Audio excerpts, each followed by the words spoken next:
বন্ধুরা আমরা এখন আছি চাঁদপুরের ফরিদগঞ্জ উপজেলা শহরে।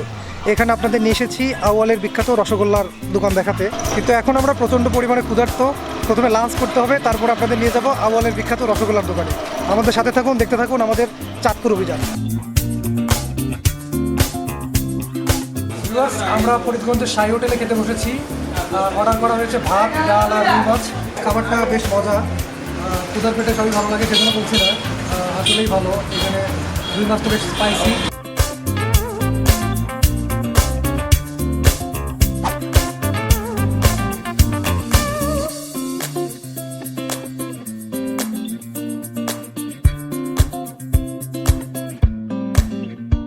আসলে দোকানটা তো আমার জন্মেরও অনেক আগের। আমার বাবার স্টুডেন্ট লাইফ থেকে উনি এই দোকানটা শুরু করেন।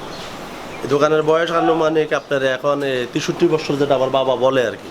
রসগোল্লার বিশেষত্বটা কি, যেটার জন্য সবাই এটাকে মানে স্পেশাল ভাবে রসগোল্লা হিসেবে বানায়, কেউ এটার স্পঞ্জও বলে। আর আমাদের এই রসগোল্লাটা প্রসিদ্ধর মূল হইলো আমরা যে দুধ দিয়ে মিষ্টি বানাই, ওটা অরিজিনাল খাঁটি গরুর দুধ।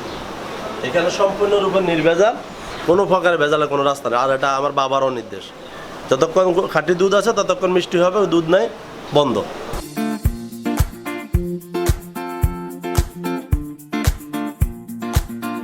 মূলত বাংলার পথে টিঙ্কু ভাইয়ের মাধ্যমে এই দোকানটার সাথে পরিচয়।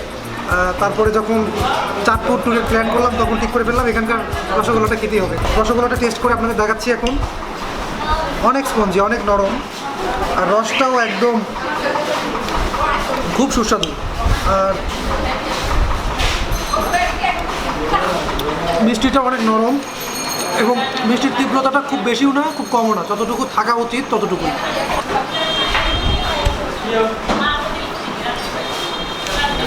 Really nice.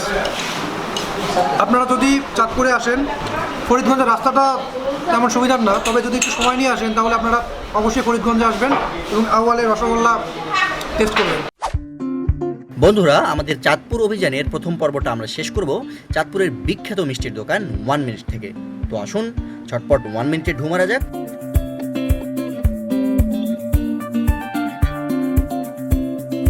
এই 1 মিনিট নামের বিশেষত্ব কি? ব্রিটিশ আমলের দোকান। এটা ব্রিটিশ আমলের দোকান। আমরা জন্ম হয়নি তখন। না, 1 মিনিট নাম দেওয়া হলো কেন সেটা বলেন। আমাদের জন্ম হয় না, আমার বাপ দাদার আমলের দোকান। ইন্ডিয়া পাকিস্তান ভাগ হয় নাই, তার আগের দোকান 1 মিনিট। আচ্ছা, আমার মনে হয় যেটা আমার নিজের চিন্তা ধারণা হইলো, আগের গেলে যে ব্রিটিশ আমলে যারা ওনার দাদা দাদারা ছিল, যে ওখানে বসতে গিয়ে চাকরামি করে গেছে, যে এই তো করে আমি 1 মিনিটে এই খাবো, এর থেকেই হয়ে গেছে 1 মিনিট। 1 মিনিটের স্পেশাল খাবার কোনগুলো? স্পেশাল সমস্ত রসগোল্লা আছে, লালমোহন আছে, চমচম আছে, ক্ষীর আছে, মিষ্টি আছে, আইসক্রিম আছে। কোন আইসক্রিম? আইসক্রিমটা এখন খুব চলে মনে হয় না? এখানে সব দেশি গরুর দুধ, দেশি গরুর দুধ, এটাই বিশেষত্ব। এইটাই বিষয়, দেশি গরুর দুধের মিষ্টি। আচ্ছা বন্ধুরা, 1 মিনিটের আইসক্রিম, এত স্পেশাল আইসক্রিমটা টেস্ট করে দেখা যাক।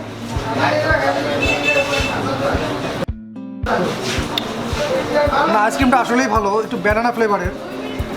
সচরাচর আমরা ঢাকায় যেসব আইসক্রিম খাই সেরকম না, এটা স্পেশাল।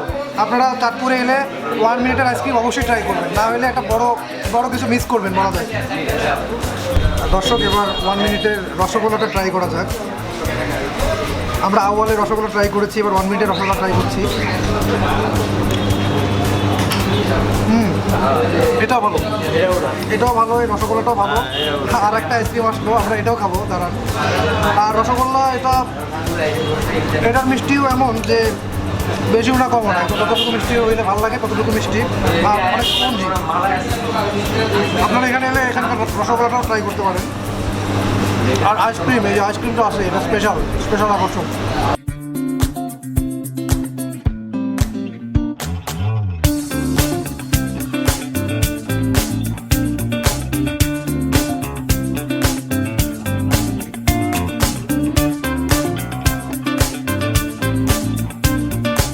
আমরা এখন আছি চাঁদপুরের বড় স্টেশনের পাশেই অবস্থিত মাছের আড়তে।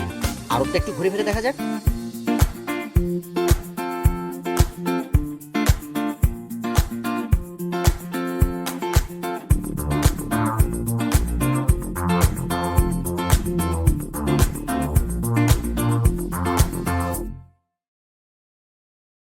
ইলিশের বাড়ি চাঁদপুর। এখন আপনারা আসছেন হবে আশ্রমে, এখন মাছ নাই। আবার 1 মাস পরে ইলিশ ধরা স্টার্ট হবে। আপনারা যদি 1 মাস পরে আসেন, এখানে থাকবে ইলিশের গুড়। এখন ইলিশ না থাকার কারণে চলতেছে জিওল মাছ। সিয়াম ভাই, আপনি যদি সঠিক সময় আসতেন তাহলে দেখতেন যে এই জায়গায় অনেক ইলিশ, এই জায়গায় ইলিশের জন্য হাঁটা যাইতো না তখন। প্রচণ্ড ইলিশ, ইলিশের পাহাড় থাকে আমাদের উপর দিয়া। এখন তো মাছই নেই। এখন তো মাছ নাই, এখন তো অভয় আশ্রম চলতে আছে।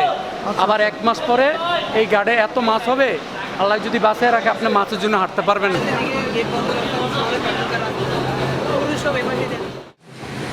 দর্শক, আপনারা দেখতে পাচ্ছেন পয়লা বৈশাখের জন্য স্টক করে রাখা ইলিশ।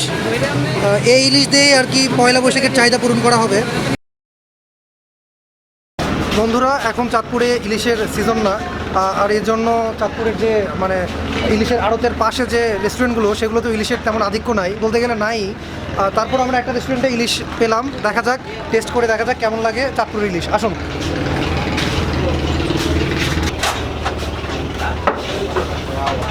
বন্ধুরা, ইচ্ছা ছিল ইলিশের বাড়ি চাঁদপুরে এসে আড়ত থেকে একটা ইলিশ নিয়ে কোনো একটা হোটেলে দিয়ে সেটা ভাজি করে খাবো, কিন্তু ভাগ্য সহায় ছিল না। ইলিশ যে এই সময় ধরা বন্ধ এটা জানতাম না।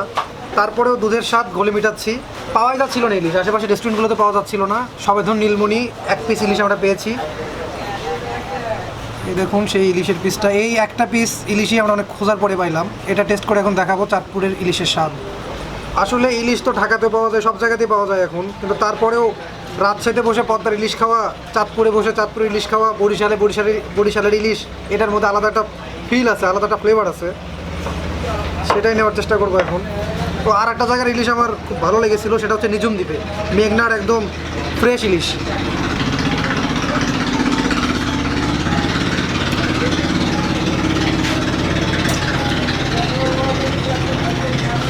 বেশ ভালো, এখন অ্যাভেলেবল না, তারপরেও বেশ ভালো ইলিশ। চাঁদপুর যে ইলিশের বাড়ি এবং এখানকার ইলিশটা স্পেশাল কিছু, সবেধন নীলমণি একটা পিস খেয়েই সেটা বোঝা যাচ্ছে অনেকটা। মাছের যে আড়ত আছে তার পিছনেই কয়েকটা রেস্টুরেন্ট পাবেন। তো ইলিশের সিজনে আপনারা যদি চাঁদপুর আসেন, সেখান থেকে ইলিশ মাছ নিয়ে খুচরা বিক্রি করে, আমি কথা বলে যতটুকু জানলাম, এখানে এসে দিলেই ভেজে দিবে, কিছু টাকা দিতে হবে। আজকে এপ্রিলের 2 তারিখ, আমরা যখন চাঁদপুরে, ভিডিওটা আপনারা কখন দেখছেন এটা আমি আসলে শিওর না, তারপরেও হয়তো যখন দেখছেন তখন ইলিশের মৌসুম চালু হয়ে গেছে আবার। তো বন্ধুরা, আমি খাইতে থাকি, প্রচণ্ড ক্ষুধার্ত, আর বিকেলে লঞ্চেই চলে যাব ঢাকায়। আপনারা প্ল্যান করতে থাকুন যে কবে চাঁদপুর আসবেন, আর অবশ্যই ইলিশের সময় দেখে আসবেন, তাহলে চাঁদপুরের যে মানে অরিজিনাল ফ্লেভারটা সেটা পাবেন। আর আমাদের চ্যানেলের সাথেই থাকুন। আমাদের ভিডিও আপনাদের কেমন লাগছে সেটা কমেন্ট করে জানান, আর অবশ্যই আমাদের ভিডিওগুলো যদি ভালো লাগে তাহলে চ্যানেলটা সাবস্ক্রাইব করুন। আপনাদের সাবস্ক্রিপশনই আমাদের পরবর্তী ভিডিও তৈরির অনুপ্রেরণা। দেখা হবে বাংলাদেশের অন্য কোনো প্রান্তরে, অন্য কোনো সময়ে। ততক্ষণ পর্যন্ত ভালো থাকবেন সবাই। টেক কেয়ার, আল্লাহ হাফিজ।